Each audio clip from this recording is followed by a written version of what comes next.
Mi nombre es Alex López y escribo y lanzo libros gratis cada 14 de febrero y 27 de agosto.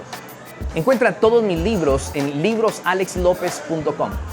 Pero también realizo entrevistas a cantantes y líderes cristianos para que usted pueda conocer a fondo su historia, desde cómo se arrepintieron de sus pecados y creyeron en el Evangelio de Jesús, que es la salvación, la vida verdadera y la paz duradera, hasta lo más íntimo de sus vidas. Disfruta esta entrevista que fue grabada en Explo Music Fest, el festival de música cristiana que organiza año con año la Frater en Guatemala. Suscríbase a mi canal de YouTube y espere más entrevistas como esta. Le pido un favor, compártala en sus redes sociales para que muchos más sean edificados. Fabián, qué bueno tenerte acá, poder platicar con vos un rato y conocer tu corazón. La idea de esto es que la gente los conoce sobre una plataforma, conoce su música, sus 7 producciones, Kiosco, la bendición que son, pero han pasado 20 años, llevas 6 años de ser pastor. Y lo que queremos escuchar es la esencia de Fabián como un hijo de Dios, como alguien que ha sido redimido por el sacrificio de Jesús en la cruz. ¿Qué lecciones, qué cargas tenés? ¿Qué es lo que está en tu mente? Bueno, sabemos que sos arquitecto. Sí. Te fijas en los detalles de todo. Y has vivido de eso también. Sí. ¿Qué lecciones has extraído en estos 20 años? Bueno, el último disco, que se llama Invisibles, ha sido una bisagra muy importante en mi vida. Generalmente cuando vos ocurre algo del reconocimiento, pero el reconocimiento es algo, es un tamiz muy fino, ¿no? Muy fino. Y cuando el artista es adoptado por el pueblo, te entrega un poder para comunicar. Es una responsabilidad tremenda delante de Dios. Una palabra puede cambiar toda una existencia miserable, como puede arruinar una vida. Esta posibilidad de poder ver como Jesús ve, ¿no? De poder ver en lo que yo considero que es el Evangelio, que es un acto de sustitución, ¿no? Es Jesús ocupando nuestro lugar en la muerte, de manera que cuando el Padre te ve a vos, está viendo a su propio Hijo, ¿no? Poder ver a mis hijos en la gente, ¿no? En los jóvenes. Poder reconocer a mi papá, a mi mamá, y comprender la responsabilidad que tengo en relación a avergonzarme si yo estoy entorpeciendo lo que Dios está diciendo, o de verdaderamente estoy diciendo lo que Dios quiere que diga, ¿no? Y esa ha sido una lucha tremenda durante todos estos años, porque yo soy arquitecto y hago obras. Si vos visitas la obra no soy yo. Una cosa es la obra de Dios y otra cosa es Dios. Y cuando viene el reconocimiento y vienen las propuestas de todos lados, es muy probable que la obra te atrape, pero la obra no es Dios. Y entonces es una manera de expresar nuestra pertenencia a Dios, ¿no? Teresa de Calcuta decía que la única vocación del Hijo de Dios era pertenecerle a Cristo, ¿no? Y que Él es el que provee los medios para expresar esa pertenencia, ¿no? No es que uno sirve a Dios en lo que le gusta o en lo que siente, sino que es Dios quien dice. Pero si no, no puede tener tu corazón, ¿no? Yo no puedo vivir para Dios si quiero vivir para mí mismo, ¿no? Y llegó un momento en que empecé a sentirme vacío. Y de verdad, yo decía, Señor, me esfuerzo todos los días de mi vida para que vos te sientas contento conmigo. Te sirvo.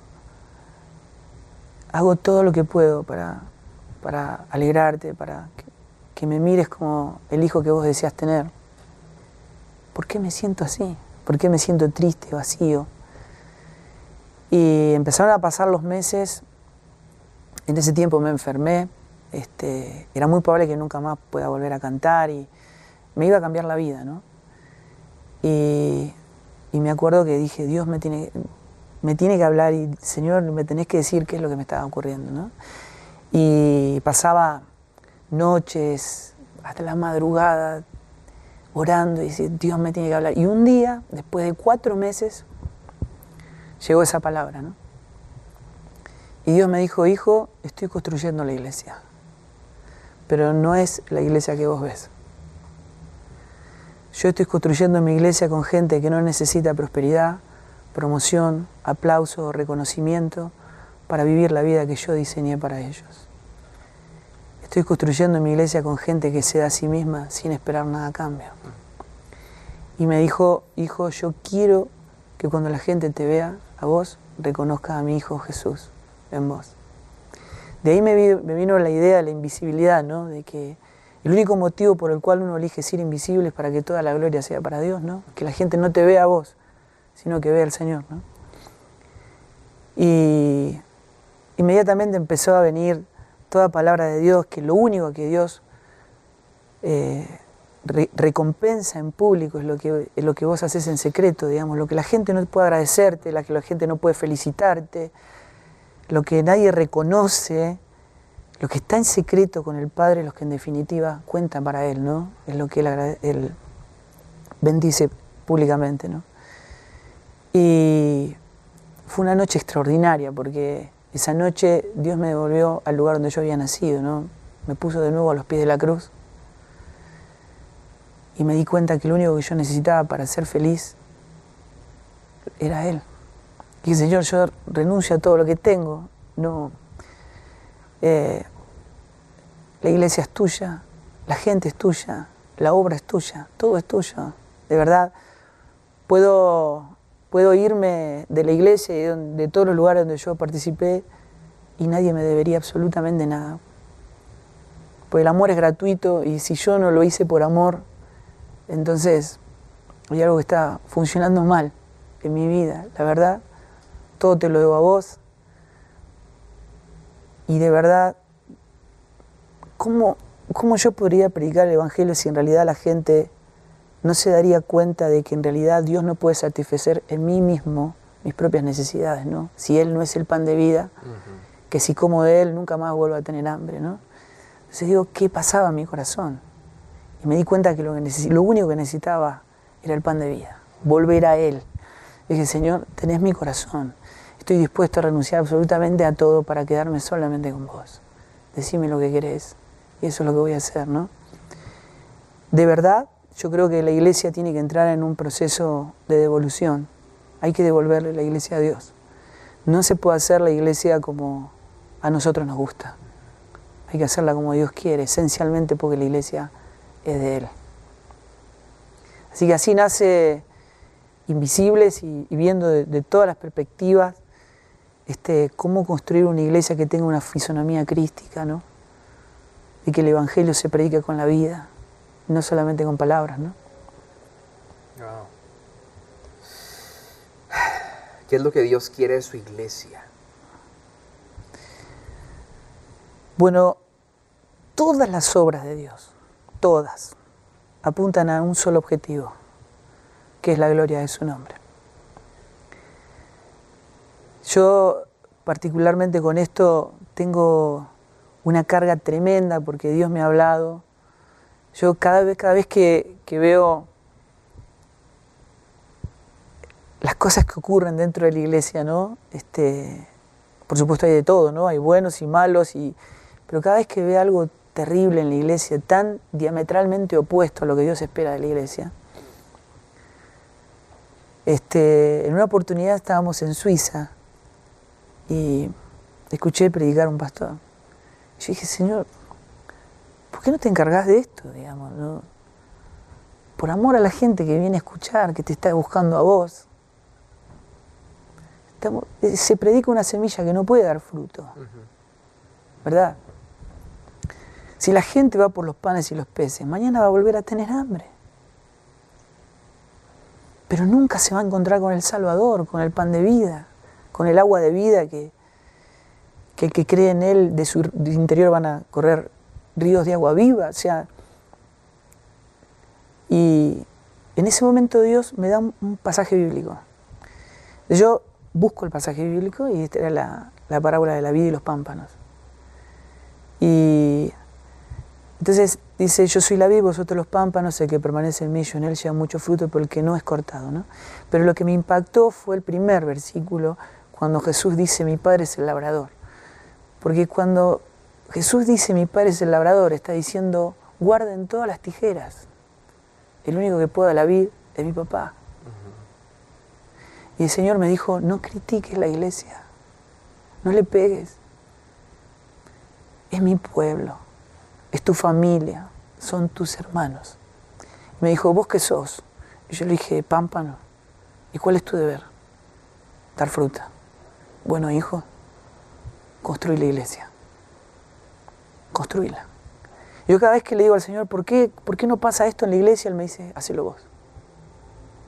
Construí la iglesia, pero nunca la critiques.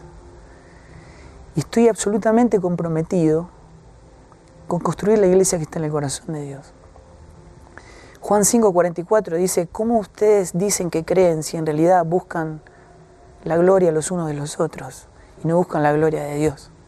O sea, lo que el Señor estaba diciendo, que el que busca su propio reconocimiento en el servicio y en el trabajo dentro del pueblo de Dios, está incapacitado para creer. No entendió que hay que morir para nacer de nuevo. ¿Verdad? Digo, ¿cuál es la herencia de alguien que se muere, verdad? Nada. No te queda nada. No te queda nada. No podemos reclamar nada. Ni siquiera respeto. Nada.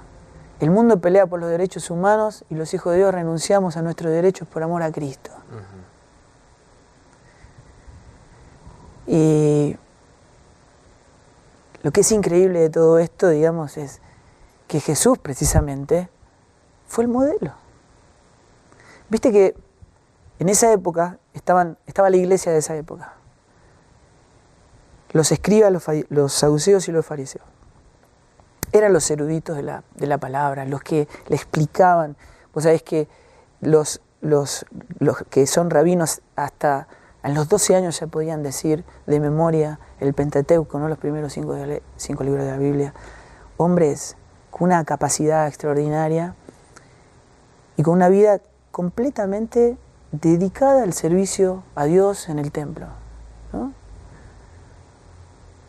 Sin embargo, el Señor, cuando habla con Nicodemo, le dice, Nicodemo, hay algo que vos no entendiste. Si no nacés de nuevo, no podés ver el reino de Dios. O sea, vos le podés explicar, podés poner un instituto bíblico y explicarle la palabra de Dios a todo el pueblo, pero a vos no se te revela. Si no morís, no podés nacer de nuevo. Y si no nacés de nuevo, no podés ver la gloria de Dios, no se te revela el reino de Dios.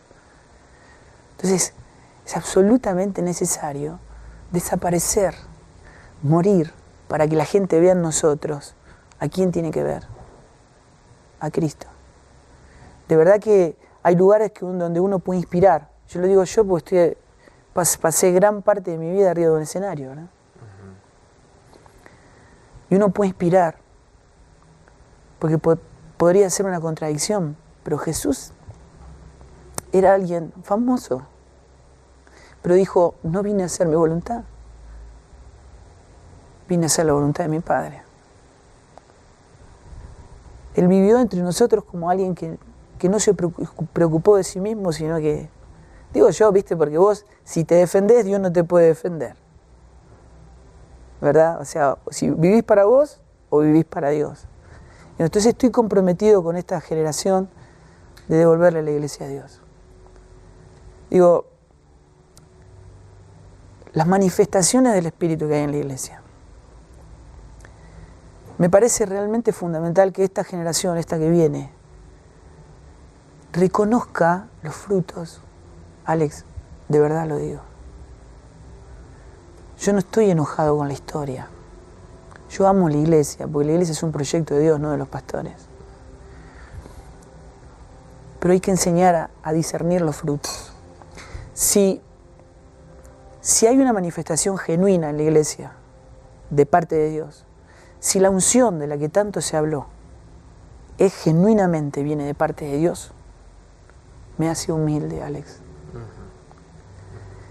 Si realmente la unción es de Dios, me pone a mí al servicio de la gente y no pone a la gente a mi servicio. No genera un sistema verticalista dentro de la iglesia donde algunos tienen privilegios sobre otros. Vos me entendés. Y entonces yo creo definitivamente de que esta generación tiene que discernir los frutos para entender, porque uno de los problemas más graves que tiene la iglesia es el analfabetismo bíblico que hay en la iglesia, donde cualquier acomplejado puede hacer carrera, y te lo digo de verdad, donde cualquiera puede decir cualquier cosa y la gente dice amén, porque todo el mundo aprende el respeto a la investidura, pero no lee la Biblia. Y cualquier cosa que se dice parece que viniera de parte de Dios. Pero la palabra de Dios es el canal por donde va el río del Espíritu. Sin Espíritu el canal te puede matar, pero si no está el canal, que es la palabra de Dios, el río se desmadra. Y vos sabés lo que ocurre cuando un río se desmadra, se desborda, sale de su cauce, rompe todo. Entonces la iglesia tiene que conocer la palabra de Dios, es la revelación de la persona de Dios. Y cuando viene una manifestación del Espíritu, yo tengo que comprender si es o no realmente de Dios esa manifestación. De verdad, Jesús dijo, yo no vine a ser servido, vine a servir. ¿Ves? La iglesia no tiene rehenes. La iglesia está hecha de gente redimida por el amor del Padre. La iglesia es horizontal. Nadie es más importante que el otro, ¿verdad? Servir a la mesa de los más pequeños. Porque en este reino, el que se humilla es exaltado, ¿verdad? Y viceversa.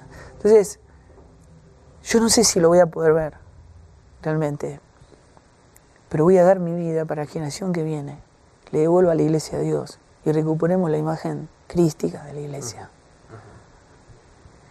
Que desaparezcan los mega famosos, no sé cómo decirlo, pero de verdad, la gente en la que yo he visto a Jesús,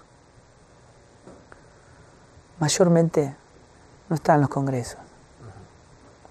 Son invisibles. Claro. Y es la gente que ha inspirado mi fe. Lo que hablabas de la Biblia, te puede ser como los bereanos, la iglesia de Berea, que todos los días escudriñaban para ver si era cierto lo que les estaban enseñando. Exactamente. Y la Biblia pasaba a ser un segundo plano y la música tal vez el primero.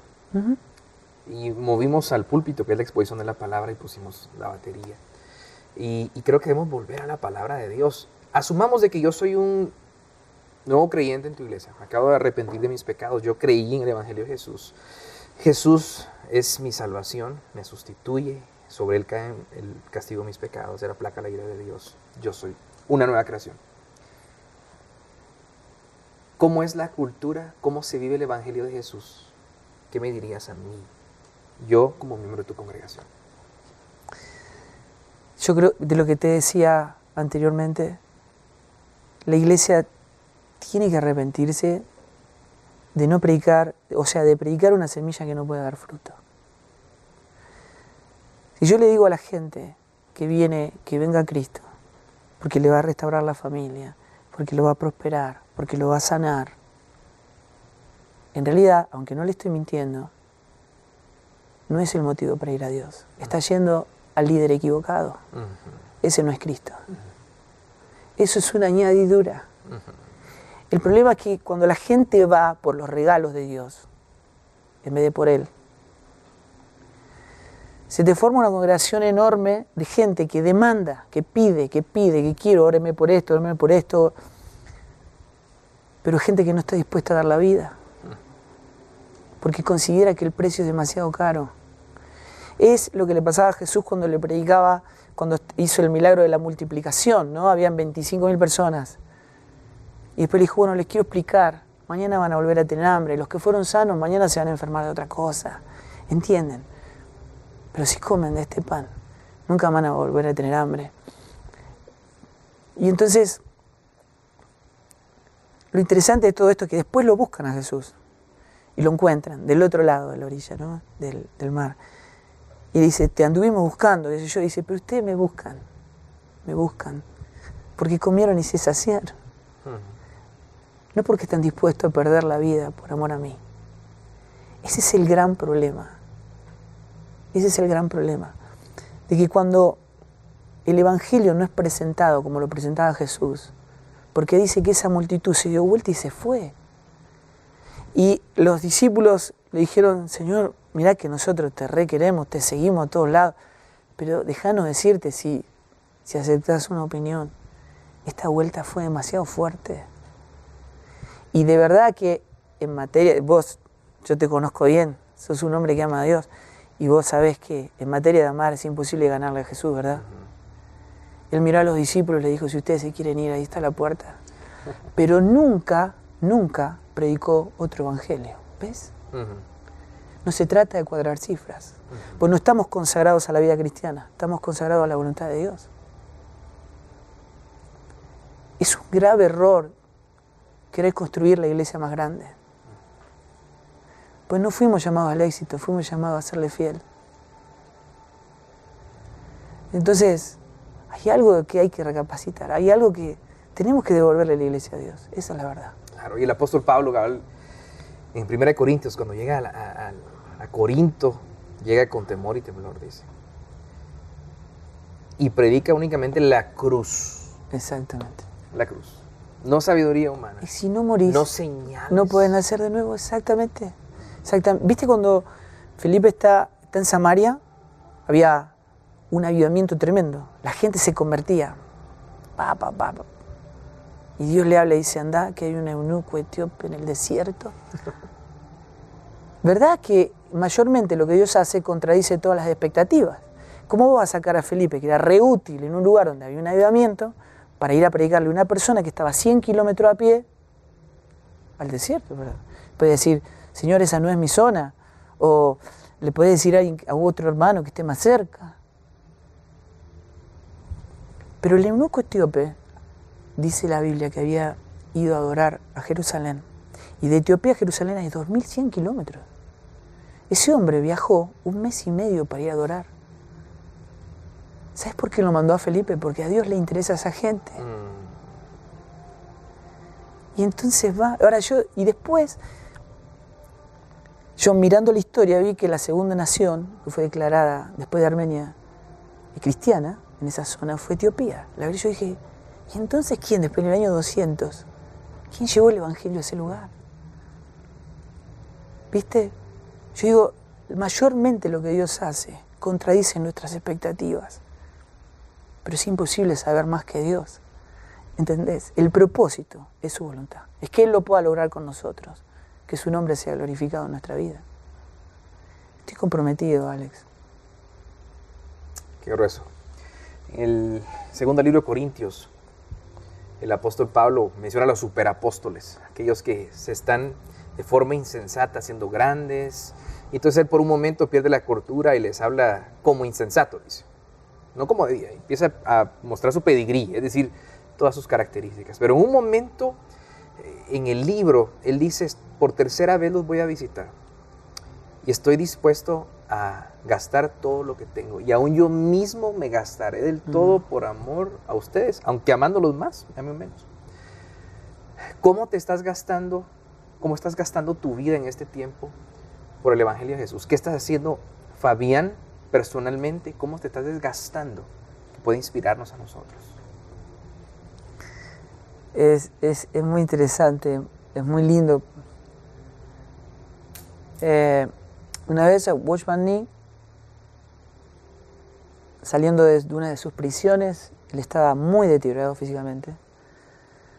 Había estado mucho tiempo en prisión por predicar el Evangelio. Se encuentra en la ciudad natal de él, caminando por la calle, él iba con bastón, muy encorvado, muy deteriorado en su físico por las celdas de tortura en las cuales había estado. Se encuentra con su profesor de la universidad. Y el profesor de la universidad lo ve y le dice, por favor, vení, vamos a tomar un té. Entra a un lugar, van a tomar un té, cuando estaban ahí le dice, nosotros en la universidad teníamos muchas expectativas en tu vida. Vos serás uno de los mejores alumnos. Y mira ahora, por seguir a Dios, a tu Dios, mira cómo estás. Y él dijo, voy a confesar que por primera vez en mi vida sentí que el Espíritu de Gloria estaba sobre mí. Había perdido mi vida por amor a Cristo. Yo, de verdad, Dios me lo permita, llegar llegar, digamos, al final de mi carrera y que me digan, mírate, perdiste tu vida por seguir a tu Dios. A veces es difícil, particularmente hablar de uno y del trabajo que está haciendo, ¿verdad? Pero en el propio acto, yo te digo cómo me lo explicó Dios. Hacía 10 días que había fallecido un hijo mío. Dios se lo había llevado a su presencia.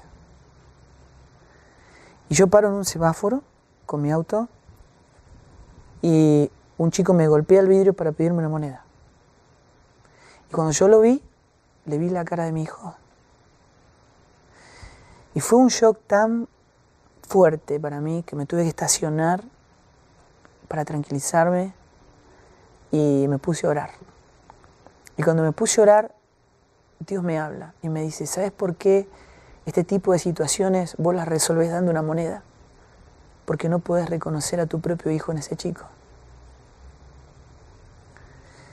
Y cuando ocurrió eso yo dije, entendí.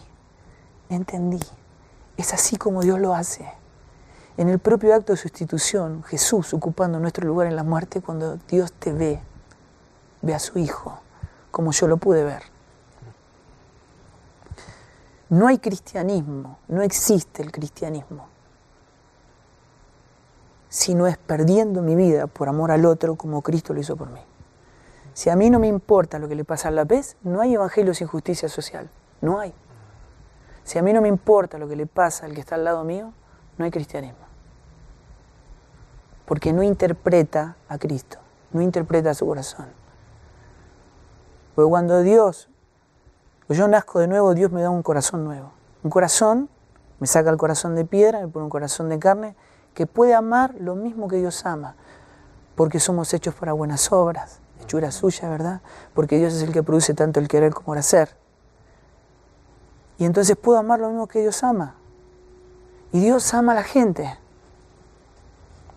Tanto es el valor, porque viste, el valor es relativo al precio que está dispuesto a pagar el que lo compra, ¿verdad? O sea, vos decís, un cuadro de Picasso, no conviene ponerle un precio. ¿Qué conviene? Subastarlo, porque por ahí lo pongo a 50 millones de dólares y alguien está dispuesto a pagar 130.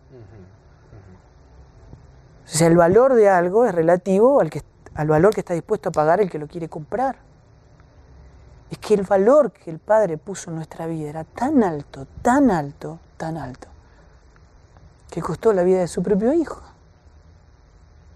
Y entonces, ¿cuál es el valor que yo le doy a ese por el cual el Padre entregó la vida de su propio hijo? Si yo no tengo carga, si no me muero de amor por el que se pierde, ¿cuál es el cristianismo que se predica? No hay cristianismo. No interpreta a Cristo. O sea, vos entendés, si la cabeza pertenece al cuerpo, o el cuerpo pertenece a la cabeza, tiene que ser el mismo ADN. De verdad, yo lo que creo, que lo único que le falta a la iglesia, o lo único que la iglesia necesita, es a Dios.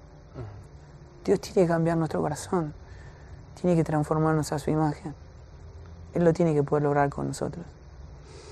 Fabián, muchas gracias. Yo quisiera que pudieras orar por todos los jóvenes que te están viendo, por esta generación que debe morir para encontrar la vida verdadera. Amén. Amén. Yo le quiero hablar a todos los jóvenes de esta generación y decirle que es posible vivir el Evangelio al pie de la letra. Es verdad, si esto de verdad no se pudiera vivir, Dios sería el primer impostor. El Evangelio que predicamos es verdad. Sin concesiones y sin negociaciones se puede vivir la vida que Dios quiere que vivamos, de manera que Dios pueda cumplir su propósito en nosotros. Y para eso debemos animarnos a las buenas obras, debemos renunciar a nuestra vida para que Cristo viva su vida en nosotros. ¿Ves? No es Dios ayudándonos. Dios no financia el sueño de nadie. Eso es una realidad absolutamente bíblica. Pablo decía, mas no vivo yo, sino que vive Cristo en mí. No soy yo, es Él el que vive. Si no renuncio a mi propia vida, Dios no puede tener gobierno sobre mí. Así que yo quiero animarlos a construir la iglesia que está en el corazón de Dios. Amén. Vamos a orar. Señor, yo estoy completamente comprometido a vivir este evangelio. Y yo te ruego por todos tus hijos, los que están dispuestos a perder su vida por amor a Cristo y a construir la iglesia que está en tu corazón, aún por los que van a ser salvos, Señor. La iglesia que vos vas a venir a buscar, Señor. Que podamos comprender que la gracia es que Cristo haya pagado por nosotros un precio imposible de pagar. Pero para ser merecedores de esa gracia, sí hay un costo. Y es nuestra propia vida, Señor. Nuestra vida puesta en el altar de sacrificio, a los pies de la cruz, para morir y que por medio de la obra redentora de Cristo nacer de nuevo y que el reino de Dios se nos revele para vivir para tu gloria, Señor.